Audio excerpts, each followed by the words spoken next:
Pati online games naging susi para makaimpluwensya ng mga kabataan sa Laguna na maghasik ng karahasan sa paaralan.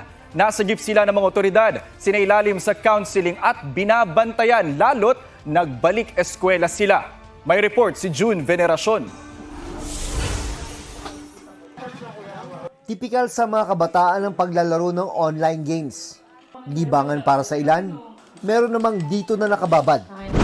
Kaya hindi sukat akalain ng PNP Anti-Cybercrime Group o ACG na dahil sa pagbababad sa virtual games, ang mga 15 years old na magkakaeskwelang ito sa Laguna masasangkot sa umunoy planong paghasik ng karahasan sa kanilang paaralan noong Pebrero. Latag na raw sana ang plano, batay sa usapan online ng 7 kabataan. Lumabas sa investigasyon ng ACG na isang di patukoy na individual ang pumasok sa gaming platform at nag-expose umano sa mga kabataan sa mararahas na content.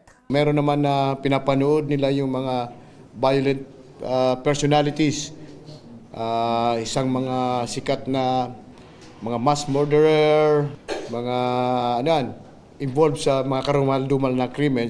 Pag ito ay palagi mong pinapanood, ma-influensyan ka. So pag naindoktrinahan ka, Nasagip na ang mga kabataan. Nakuha sa kanila ang mga t-shirt na may nakasulat na No Lives Matter at Natural Selection. ang kulang na lang sa kanila, weapons. Kung di natin naunahan, posibleng mangyari ang kanilang mga plano. Isinailalim ang mga kabataan sa counseling at psychosocial support para di sila ma-radicalize o malihis sa masidhing paniniwala.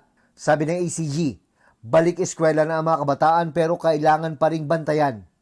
Apela ng mga otoridad sa mga magulang, bantayang maigi ang mga anak para maiwasan ang masasamang impluensya online. According to the reports, yung iba ay from a broken family. So walang nagbabantay siguro sa kanilang bahay o napapabayaan. June Veneracion, nagbabalita para sa GMA Integrated News.